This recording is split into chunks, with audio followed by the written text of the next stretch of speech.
Well, a lovely morning to you and welcome to news from here on GHOne television. We're live from our studios at the Platinum Place, Northridge, also live on Facebook, on X, and also on YouTube at GHOne TV. Now, here's what to expect in the next hour.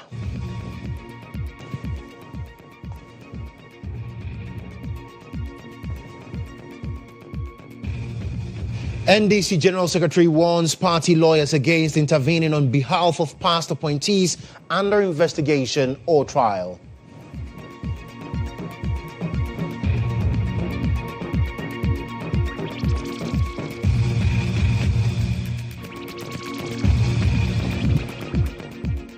Some among us are trying to cut deals. Some are becoming conduits through whom pressure is being brought to bear on people who are supposed to do what is right. Also, proposal to use 2.5% of all revenues to support no-fees trust policy faces major pushback as critics question its benefits to Ghana's development.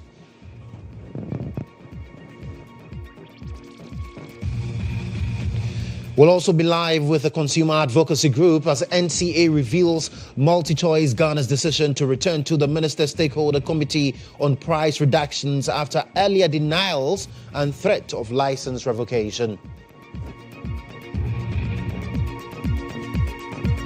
In business this morning, government's treasury bill auction sees 15% oversubscription after 4 straight weeks of underperformance. And later, deadly shooting attack in Jerusalem claims at least 6 lives.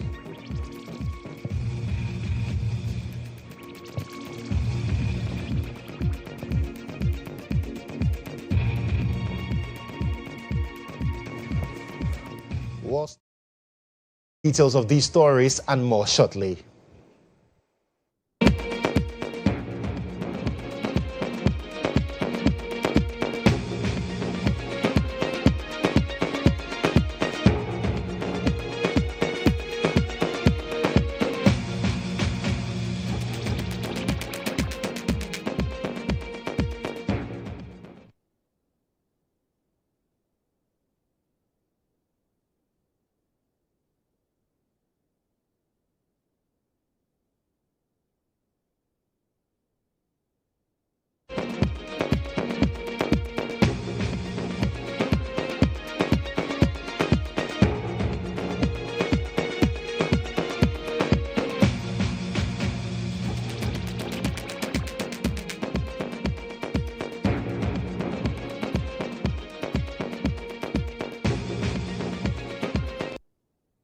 Thank you so much for staying on with us this morning. I am Joshua Kodjo Mensah. Let's do details of our stories now. And let's begin from the camp of the NDC, where General Secretary of the party, Fiavi Kwete, he is accusing some members of the NDC of allegedly cutting deals with persons standing trial from the former administration in a bid to have their prosecution abrogated. Now, the chief scribe of the NDC, who spoke at a meeting with NDC lawyers at their 5th annual general conference of NDC lawyers, bemoaned how dishonesty by public officials in the erstwhile administration has been detrimental to Ghana's development. Now, he further called on the Attorney General to remain resolute in the fight against corruption and its related activities. If you say righteousness and justice should be the foundation, it must be. So you cannot in one breath be making proclamations that are condemning those who are on the other side, while you yourself are part of the system that wants to subvert the same laws and the same constitution, the same rights things from being done. So you should be the first point of making sure things are done properly. That's the only way we can establish a society that will be truly great and strong. My first thing. My second is this. And Attorney General, I'm sure the pressure is mounting. We at the level of the party are picking the signals. And the signals we are picking is this. That many among us, in spite of the fact that pleas and the pressure coming from the public that things have to be done properly, punishment must be exacted and things have to be done. Some among us are busy trying to cut deals with people who are supposed to be prosecuted. Some among us are trying to cut deals. Some are becoming conduits through whom pressure is being brought to bear on people who are supposed to do what is right. I'm not mentioning names. A time may come where we may have to. A word to the wise. Some know themselves. Those who are. We are hearing your name. Think again. Because this victory was achieved largely because the people of Ghana wanted the right things done.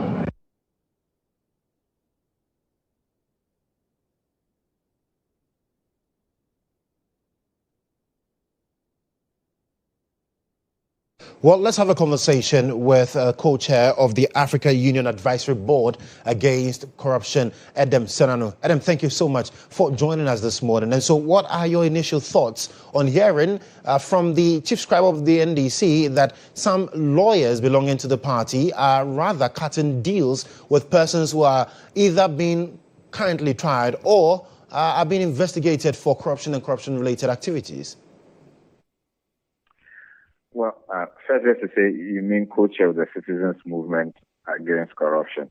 The AU title is a separate thing. I'm the chairperson of the AU Advisory Board, but that's separate. So, co-chair Citizens Movement Against Corruption.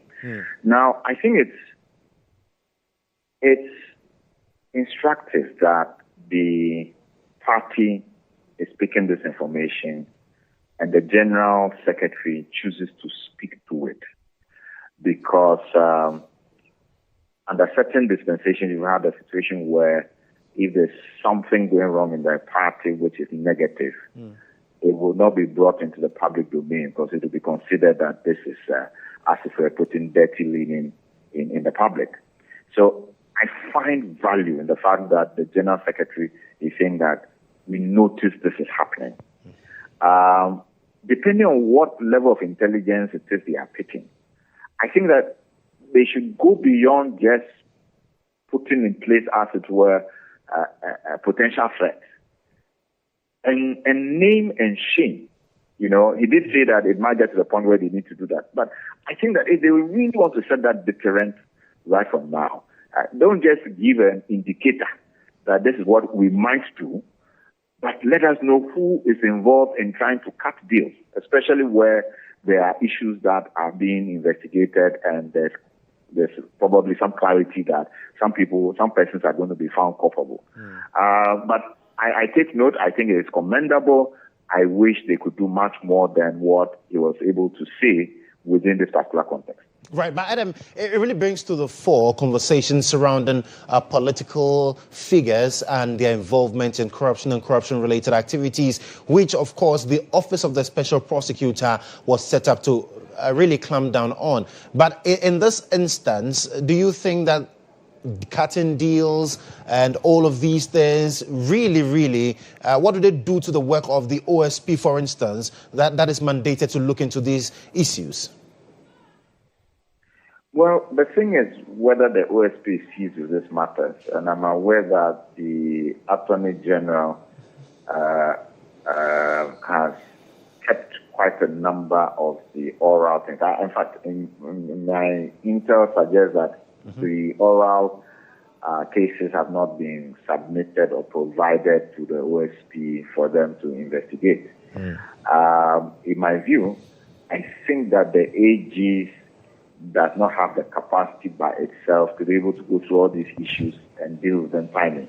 I think that they ought to do some engagements with the other agencies on the ground and ensure that those that are more strongly aligned with other entities already set up, including OSP, including Charge, including EOCO. I mean, EOCO comes under AG, so I'm sure they would use them directly. That we see a spread that allows us to deal with these cases in a timely manner.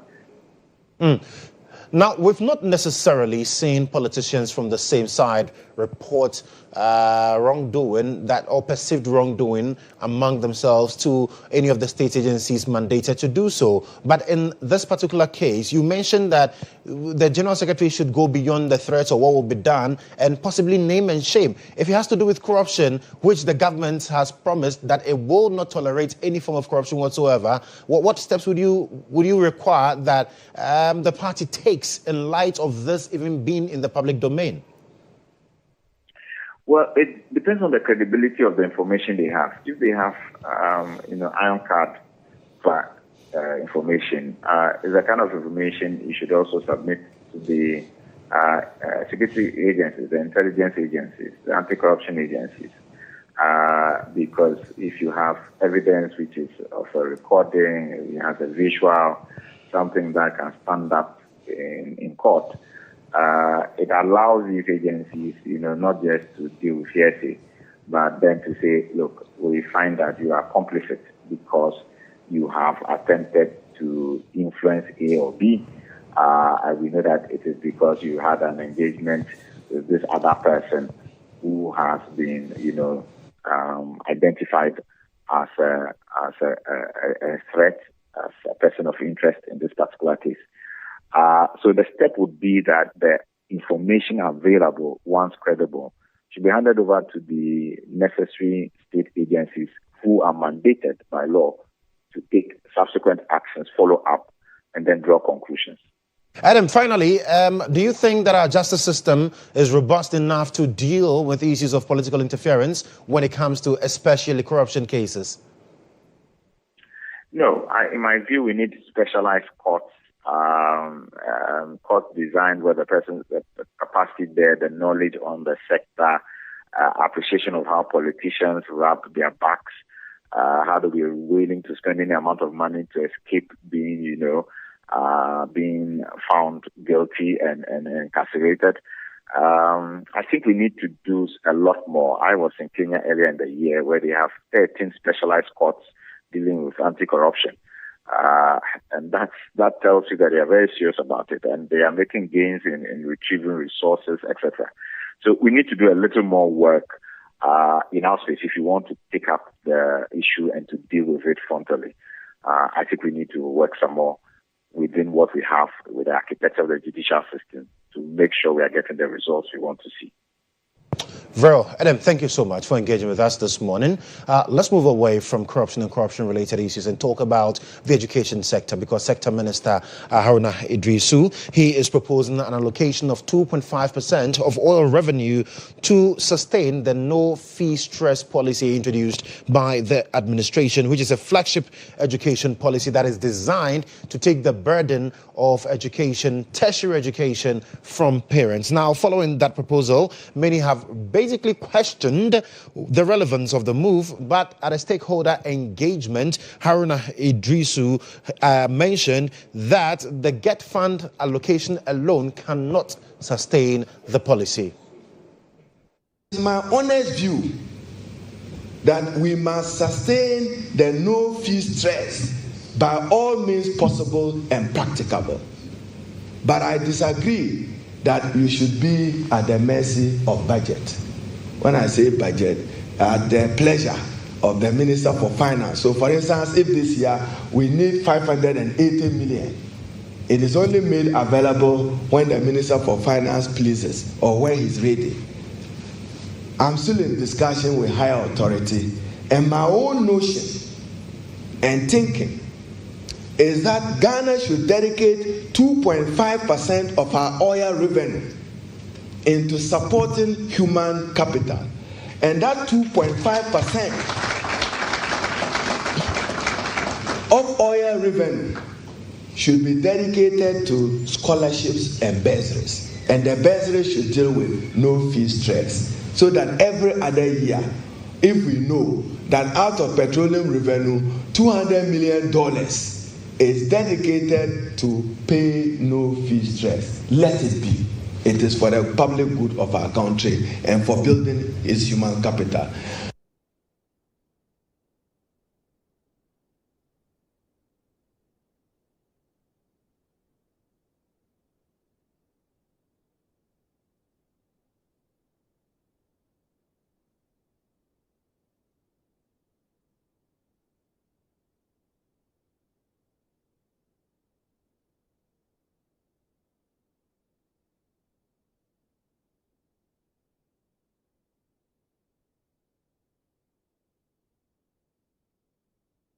Well, still speaking on this development, we have the Center for Public Opinion and Awareness, and they have rejected this proposal by the sector minister, Haruna Iddrisu, for an allocation of 2.5% of Ghana's oil revenue to fund the no-fee stress policy for tertiary education. Now, in a statement, the think tank described the proposal as a misplaced priority at this stage of Ghana's development. According to the think tank, the government's obligation to provide free education should reasonably end at the senior high school level, by which time citizens would have attained basic literacy and numeracy skills. Sempoa added that tertiary education should remain optional and primarily supported through scholarships, grants, and private investment. They warned that diverting scarce oil revenue to fund tertiary education could worsen existing challenges, including infrastructural deficits at the basic level and the sustainability of the free senior high school program.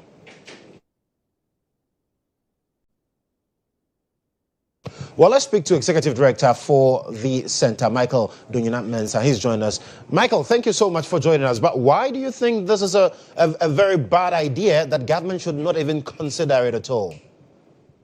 Yes, I think it's about the timing. I feel that sometimes, the way these policies are brought in and, the timing make you feel that they are more populist than real intentions to solve real solutions to the problems that we are facing. Because he talks about just 2.5% of oil revenue. If you're developing human capital, why should that be a big problem? Okay, so because human capital is not a big problem in Ghana. I must let you know, Ghana really has very high human capital, and for most part of it, we have a lot of human capital that goes to waste. So our problem is actually not human capital. We have some of the best universities, both public and private.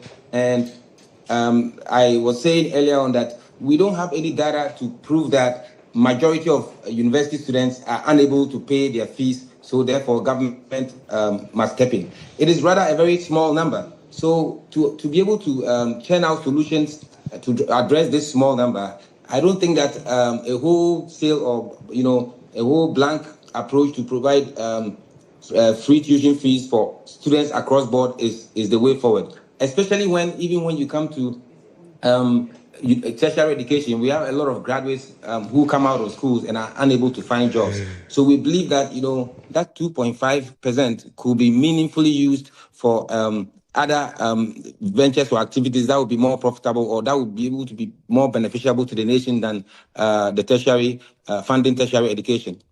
And what are some of these avenues you think would be more beneficial to spend this allocation on instead of providing free tertiary tuition for level hundreds?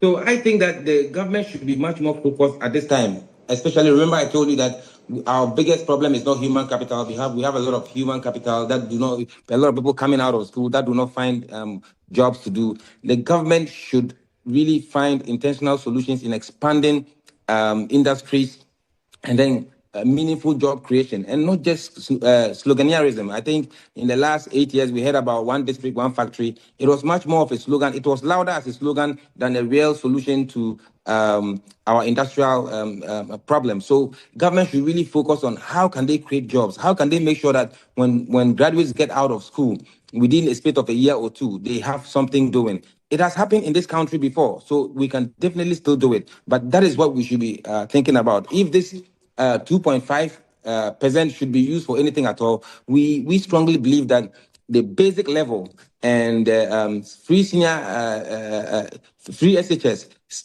still have problems. It still needs to be seriously resourced. So if we have not really gotten that right, we have not really done that well, why do we want to stretch ourselves? So I still believe that if this 2.5% should be used at all, we should look at making sure that we eradicate schools and the trees.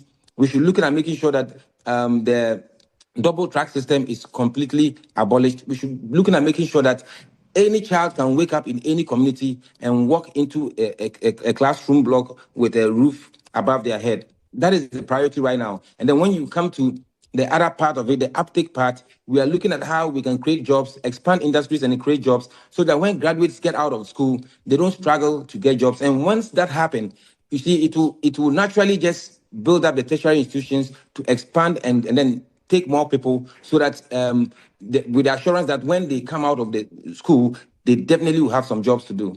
Michael, as we speak, there are students who are waiting for their disbursements to be made to them because they need that refund done to them because the promise was made. And then we are being told that GetFund alone will not be able to sustain this. So where does government get the money to be able to carry out this program then?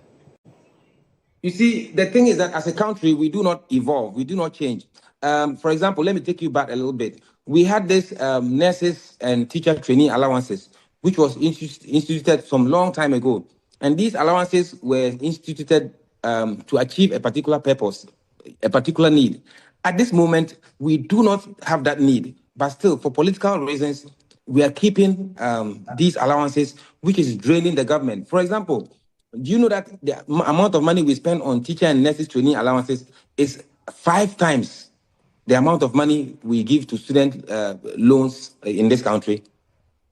That is totally unheard of because we still have a lot of nurses who, after all this, still come out of school and are staying at home. So I feel that we should move away from the politics and begin to focus on real solutions that can help this country develop. Oh, thank you so much for engaging with us. Let's move away from that because marketing consultant for the Movement of Change, Richard Suma, is questioning the value of allocating 2.5% of oil revenue to fund the no-fee stress policy. Now, he argued that the revenue could be better invested in production to generate sustainable growth. He spoke on GH today.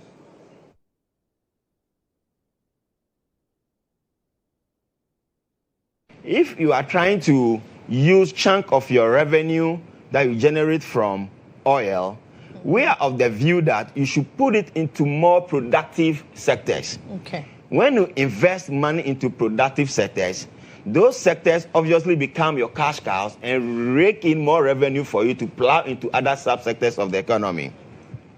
But if you are looking at a situation where we are caught off guard, so the only situation or the only solution at mind right now is for us to look at the oil revenue and take 2.5% of the oil revenue to support the free stress academic fee.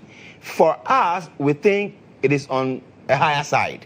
A lot of Ghanaians are doing small business. Funding is their problem. Where do they get money to capitalize their business?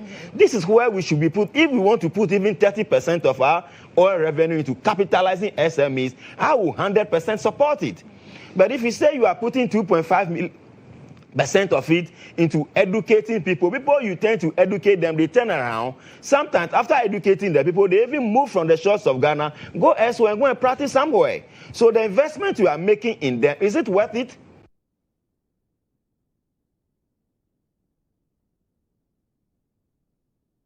Well, let's turn our attention to another story that has gained a lot of prominence here in the country, and it has to do with the standoff between MultiChoice Ghana, who are operators of DSTV, and the Communications Ministry, because they have returned to, they've agreed rather to return to the stakeholder committee for talks on its pricing model following last week's standoff with Sector Minister of Communications, Digital Technology and Innovation, Sam George. Now, the minister had announced the suspension of MultiChoice Ghana's license, accusing the company of charging Ghanaians unfairly. He also claimed MultiChoice had agreed to reduce its packages, a position the company publicly denied, prompting the suspension order on Saturday, September 6, 2025. However, after further engagements, the National Communications Authority says it has now received a formal response from MultiChoice Ghana and agreeing to join the stakeholder committee set up by the minister to review DSTV's subscription prices in the country. Now, the first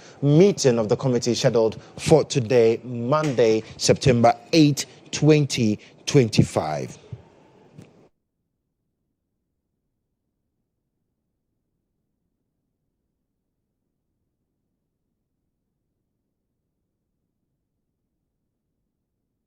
Well, let's speak to private legal practitioner Wayo Ganamanti on this development. Wayo, thank you for joining us. So really, is there any law that allows a sector minister, a cabinet minister, to intervene when it comes to pricing? Thank you very much, and then a very good morning to your cherished viewers. This is a very critical, dispensation, and I think it's good we are dealing with it.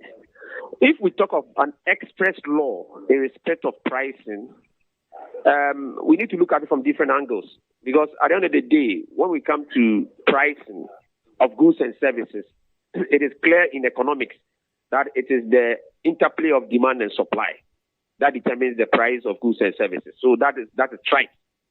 But if you are looking at laws that expressly says that a certain company A must price a certain product they have come up with at a certain price, there isn't any such law.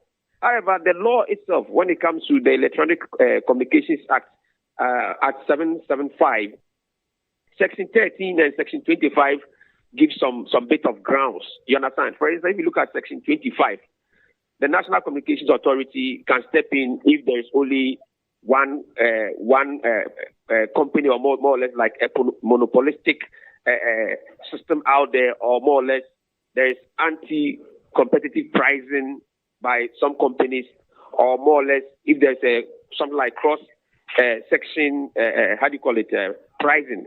These are the grounds that the authority can come in and seek to regulate. But the question is, are these grounds saying that the authority or the government authority entity should determine what price a company must put on a particular goods and services? It's milky. So we need to navigate it with the borderlines that are within the debate. Witnessing, from a strict legal standpoint, can the sector minister achieve something that is binding, or this is just political pressure that might get some results? Yeah, I think, it's a political pressure that could get some results, because the grounds to suspend or to revoke the license is also clear in Section 13 of Act 775, where the company has breached the law or the license terms, or where the company is not paying regulatory fees, or where the company's activities are more or less against national security and public interest. And if you look at the letter written by the National Communications Authority, they are now citing that the pricing regime of DSTV is now endemic to public interest. Now, how can we justify that? We need to understand that the pricing system, like I said earlier in economics, determined by demand and supply, engulfs a lot of issues. For example, what is the market share of DSTV in Ghana and a place like Nigeria? Right. If Nigeria is pricing $29 and Ghana is pricing $82, how many subscribers are in Nigeria? Nigeria is a country of 230 million people. So even if 30 million or 100 million people are subscribed to DSTV, and DSTV is charging them $30, let's look at Ghana, a country of 33 million people, and only maybe 5 million or 10 million are subscribers to DSTV. You can see that if they are having 10 million subscribers in Nigeria and they are taking $29 or $30, they'll still make inroads.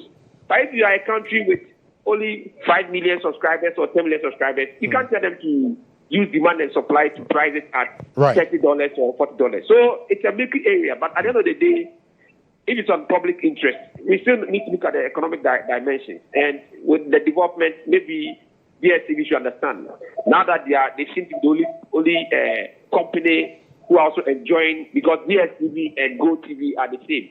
The only competitor is Star Times. We get to see that it is also clear from the minister's point of view that more or less you are having a certain edge.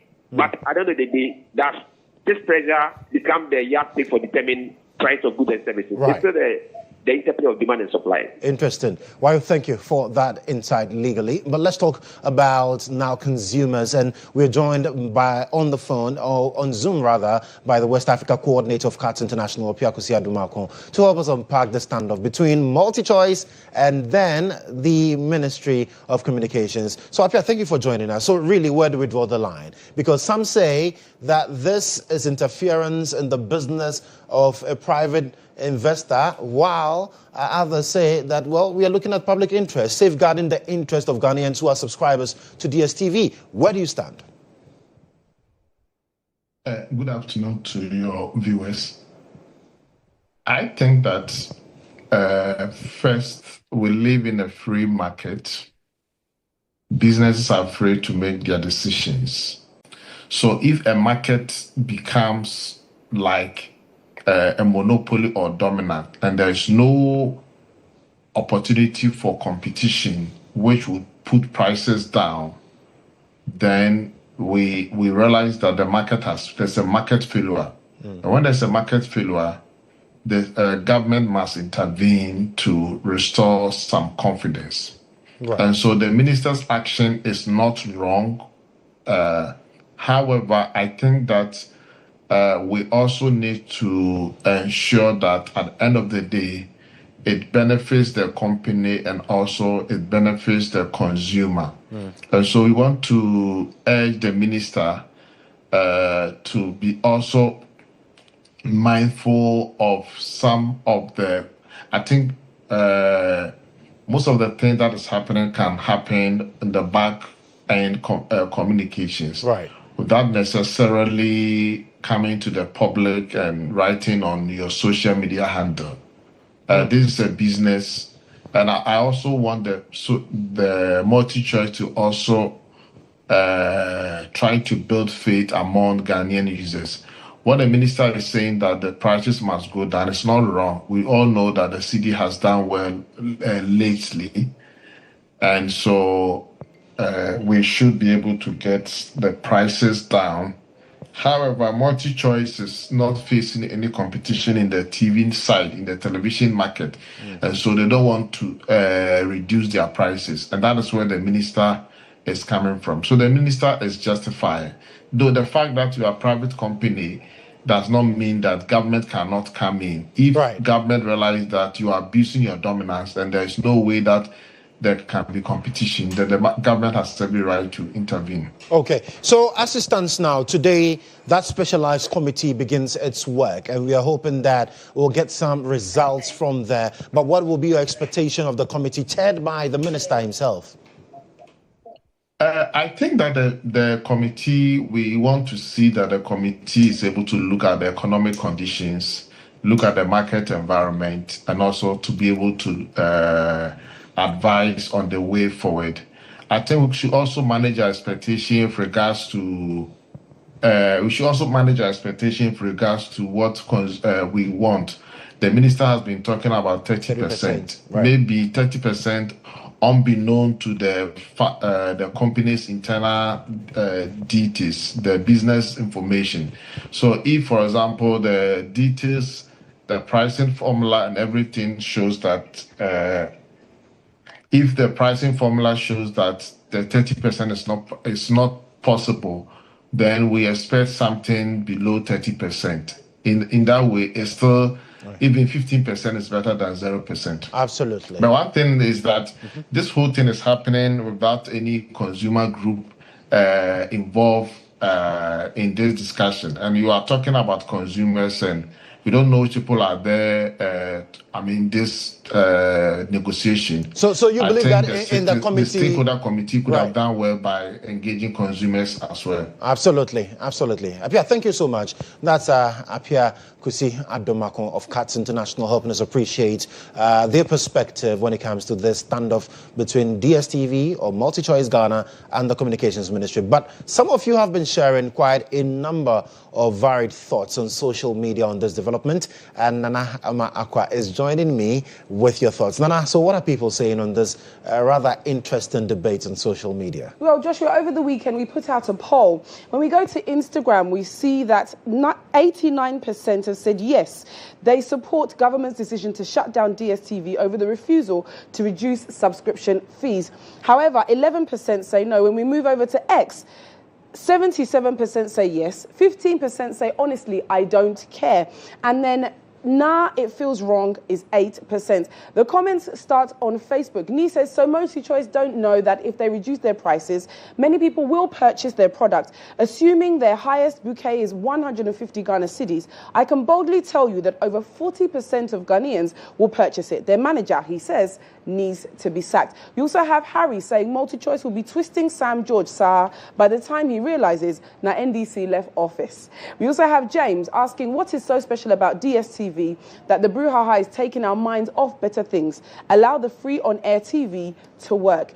We also have Abdul, so from agreed to reduce price to agree to participate. We also have Limerick. God bless Sam George for his good work. This is what leadership is about. When we move over to Instagram, we have Amos. I hope in a few minutes they won't come out to debunk this statement. If they can't respect the country in which they're operating, then they should pack up and leave, period. Any investor that enters someone's country or territory must respect its laws and its people. We have Audu Mohammed. I really do support this call, but the minister should do away with the emotions and with diplomacy. Elon Peter says multi-choice need to be taught. I think it means they're a lesson. We also have Francis waiting for the last show of this adventurous movie. When we move over to X, we have, let's go back there.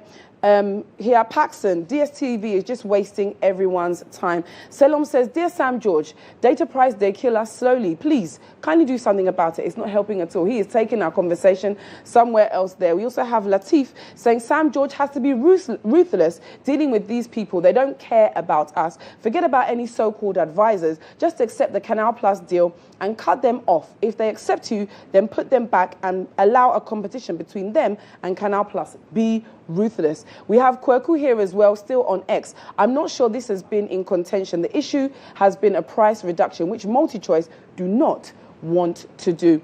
We have Lisco here, DSTV be stubborn academy pass. Then we have Osei. This memorandum is the way business is done in mass communication. Sam George's machoism is distasteful and hostile to private enterprise. We have so many more comments to read, but unfortunately, time is not there. My name is Danama Aqua. Let's see in the coming days what happens. Back over to you, Joshua.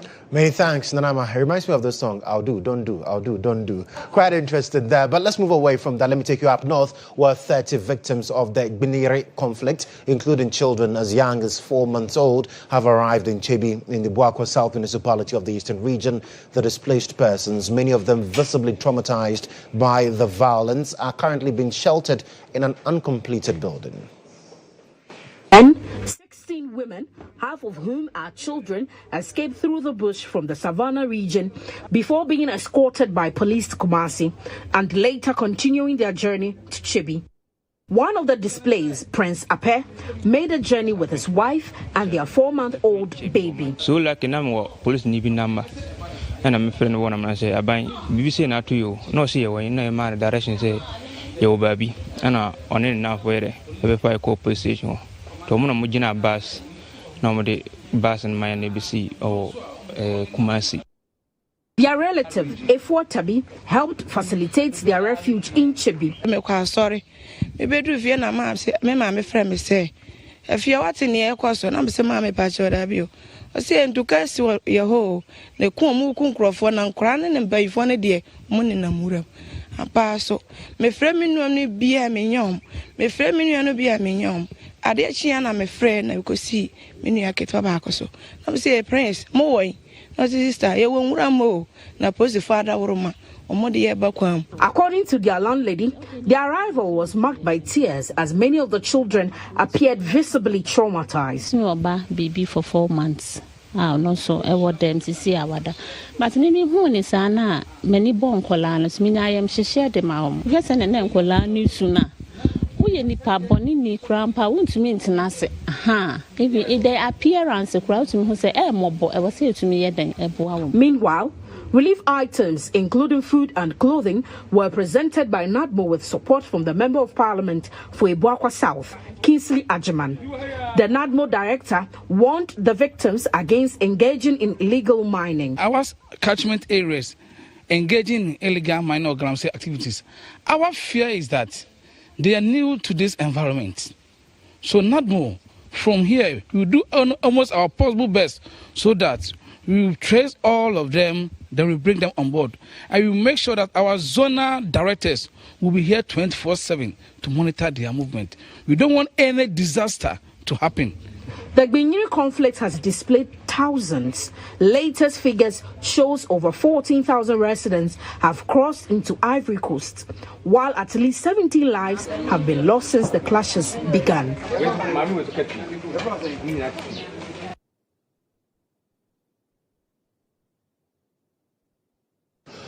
Well, you're still watching news from here on GHOne television. Let's bring you the latest in the world of business. The Business Brief is brought to you by CompuGhana, passion for technology.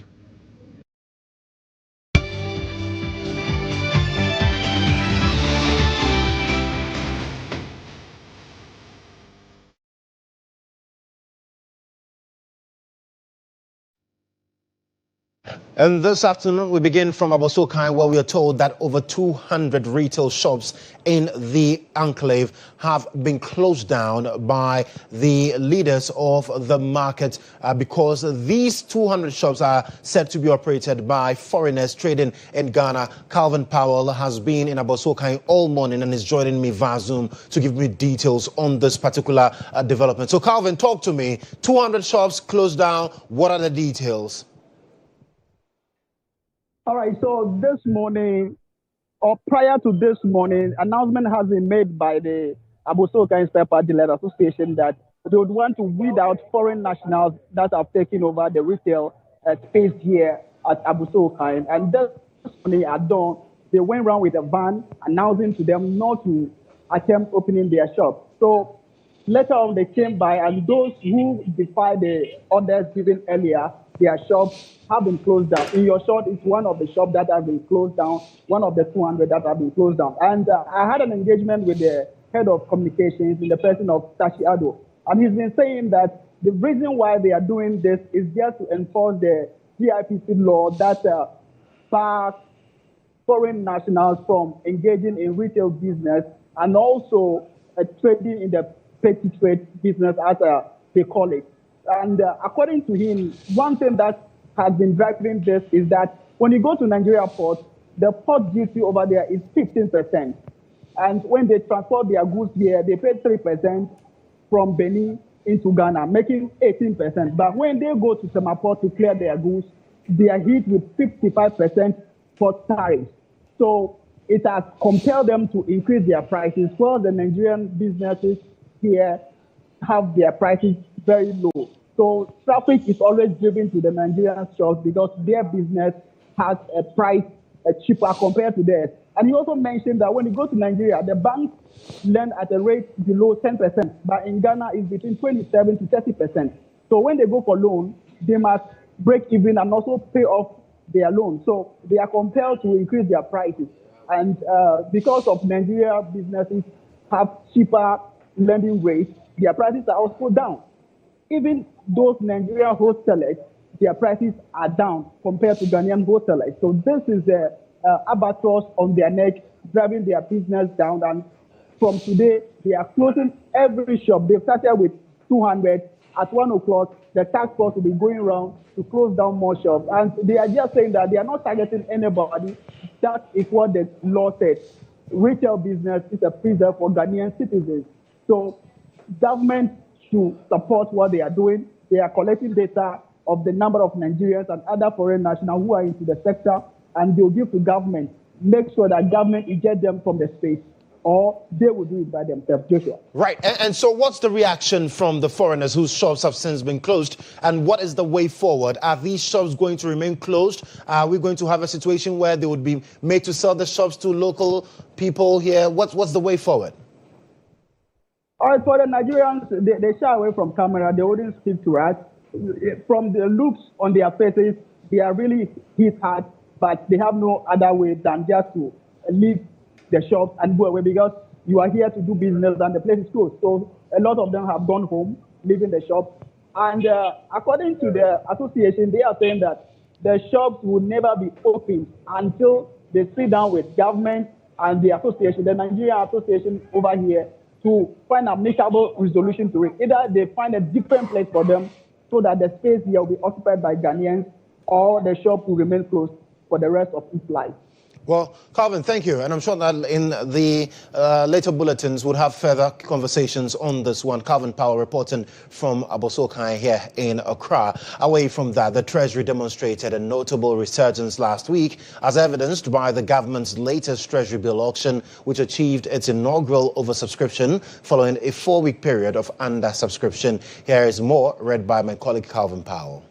According to the recent data released by the Bank of Ghana, investors submitted a cumulative total of 4.38 billion Ghana cedis across the 91, 182, and 364-day bills.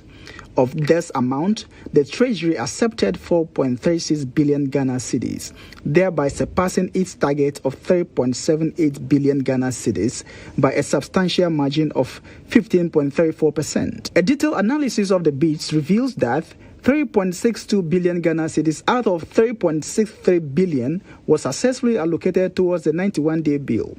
For the 182-day bill, 566 million was accepted from the 576 million submitted, while the 364-day bill garnered 182 million in accepted bills out of the 187 million tendered. Industry experts attribute the oversubscription to a judiciously set issuance target, coupled with an uptick investor demand, which afforded the Treasury the latitude to accept nearly all submitted bids. Meanwhile, yields at the short end of the curve experienced a marginal increase, oscillating between 10% and 12%. Specifically, the 91-day yield rose by 10 basis points to 10.42% from 10.32%, while the 182-day yield increased by 4 basis points to 12.41%. Conversely, the 364-day yield eased by 2 basis points to 12.97%. This development underscores the Treasury's ability to adapt to market conditions and capitalize on investor appetite, ultimately facilitating a successful auction outcome. The modest increase in yields at the short end of the curve suggests a cautiously optimistic market sentiment, with investors demonstrating a willingness to participate in the auction while seeking reasonable returns.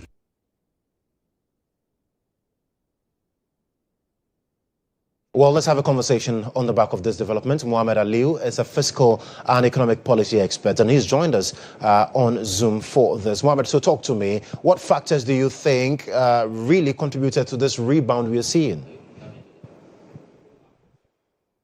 Well, what I think is that with what we are seeing, the rebound, what it means is that the market is very realistic.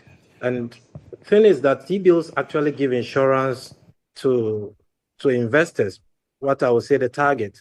It gives insurance to investors, and also it's actually tells suppliers of funds what their appetite is. And so if the yield is increasing, then of course they are willing to give more and actually to get the compensation for the risk they are giving. And what does it say about liquidity basically in our capital market? Well, it tells us that in the short term, then it means liquidity is available for governments and also the investors and other institutional investors, banks and other institutional investors are willing to actually give us funds because they have more. And keeping a keen eye on how the money moves, do you expect this trend to continue? Yeah, I expect this trend to continue in the short term, but in the long term, we need to build investor confidence and actually measure the yield accurately to be able to ensure sustainability. And really, most often we've talked about how our successive governments keep borrowing. What do you think, or how do you think this will impact governments' borrowing going forward? Yeah, I think it's a good question you have asked. Governments have been borrowing externally, and that is actually giving a negative impact on our economy. With T-bills, this is local borrowing, even if it involves high yield. In the short term, is good for government because government is able to manage its expenditure accurately. But for the real impact on government activity, government need to ensure fiscal policy discipline to ensure sustainability in this improved economic structure. Mohamed, thank you for your time this afternoon. That's Mohamed Aliu speaking to us there. But it's time to bring you the latest in the world of sports.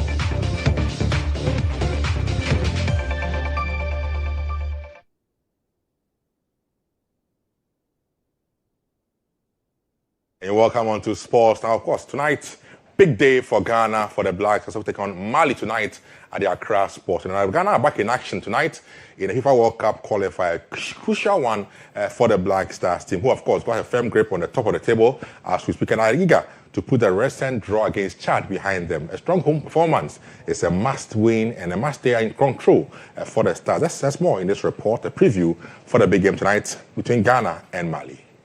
Earlier in the campaign, Ghana defeated Mali in Bamako, edging a 2-1 comeback win with Jordan Ayew netting a dramatic late goal. Now Mali will be looking to turn the tables in Accra.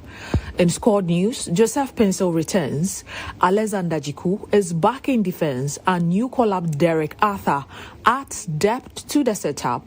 These changes gives Otuado more flexibility heading into the clash. For Ghana, the spotlight will be on Mohamed Kudus's creativity, Jordan Ayew's experience, and Iñaki Williams' pace, while Pencil's direct runs provide another attacking edge.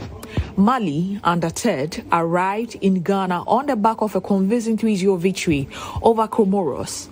They remain just 4 points off Ghana in the standings and will be motivated to close the gap. One of their brightest prospects is Nene, whose pace and creativity in attack make him a constant danger in midfield. Mohamed Kamara brings control and vision capable of dictating the tempo of the game, while Aliyu offers grit, discipline, and experience to balance defense and attack. Up front, Lassen remains goal threat, having already found the net in this qualifying campaign. It is Ghana versus Mali, a high-stakes clash at Accra Sports Stadium, and potentially a defining moment on the Black Stars' road to the 2026. Still on the game, a head coach for Ghana, Otuado, has revealed that his team's destiny is in our own hands as they prepare to take on Mali tonight in the World Cup qualifiers. The whole team, everybody was very disappointing after the draw in Chad. The expectation was high for us to win, and we were disappointed. We analyzed the game very well and hope that we learned out of this. And we surely, I'm very, very sure we show another face here in Accra. Surely it's easier to play at home with our spectators supporting us, pushing our last percentage out of the bodies of the players. But also to play in the evening on grass, I expect a different face of the players. I think, I hope that we learned out of the mistakes we did against Chad. And the good thing is at the end we still have it in our own hands. We have to keep the pace high. It will be very, very difficult against Mali. They're in a good shape.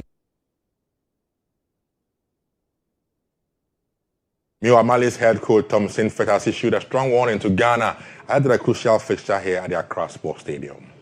The game of tomorrow is a very important game for both teams. It's a chance for Ghana to make a big step direction World Cup 2026.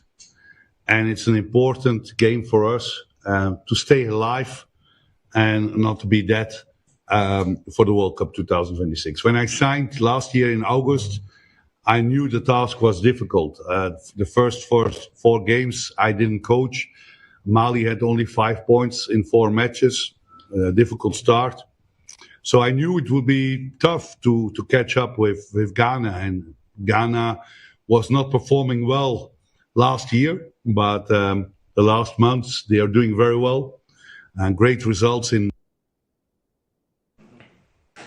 That's a wonderful one there for Ghana. Tonight, big game for the Blacks. Let's take a look at the table as it stands in Ghana's Group I. You can see on your screens now, Ghana still leads with 16 good points to accredit. Comoros yesterday won their game. So if you realize they played 8 games, they are also on 15 points. They're second now, a point behind Ghana. Madagascar are third. They will play today. They are on 13 points. Mali, our opponents, are fourth now on 12 points. CAR are the 5th place team in a group on 5 points, and Chad have just 1 point. That point was against Ghana, interestingly. That's the table in our group as it stands now with the ongoing qualifiers for the Mundial. Let's end it with some views out there from our listeners and our viewers out there on the streets of Accra, when my colleague caught up with them and asked them their thoughts on the big game today between Ghana and Mali. Let's listen to fans reacting or talking about the game between Ghana and Mali. I believe Ghana is going to win 2-0 because we have great players like Jordan and Kodjo. So I think they're going to win for Ghana. And yeah. Points in down 16 points. It's actually 3 points. Krana. If it's me, Queen. Bayan Casa Ghana for Bibreno. Yeah, Mama players for no Mama Boda and yeah, then yeah, come like and yet the be no beko every time I boa.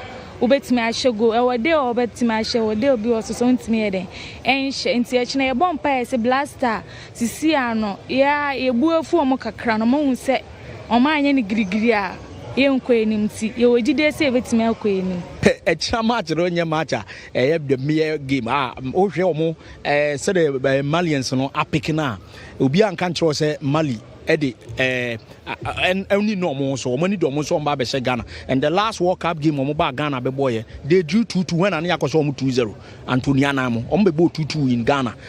At the Babaya Sports Stadium. And my game on you, Yakako saw me there. Or man said, I'm starting year when I or day 2 in Ghana, Timoko show, Muntino, a gamer, no Ghana for the best better win because it goes to them win Yame. The Miansi and 3 points near move to 19 because or more Mudiachino. I would say the 3-point gap and more into Obaneko, not then the penultimate fisher, and then the last game, Kelly game, So the best of luck is what we wish the Black Stars team for this crucial game for our Black Stars. Yeah, we're wishing them well. I say a 3-1 win for Ghana. For Ghana, yeah. Well, I think I support that, and we need to win. We must win. In fact, we must win. We need to win. It's a must win. Yes, because we need to go and support the Black Stars in America, Canada, and also we are with them. No, you can go to Mexico, but America and Canada, we need to go and support the Black Stars there. All right, thank you, Benghazi, for the sports. But let's bring you the latest on the foreign front.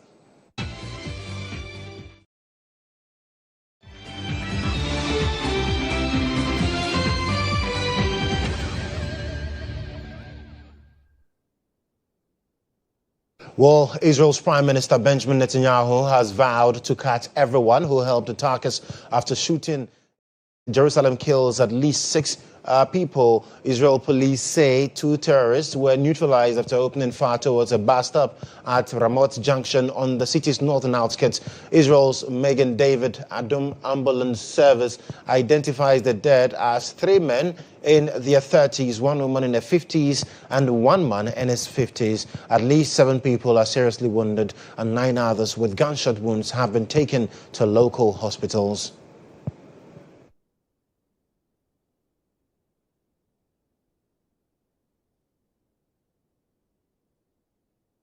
Well, that's all in this package of the bulletin. Thank you so much for joining us. There's more news for you at starfm.com.gh. I am Joshua Kodjo Mensah. Do have a wonderful afternoon.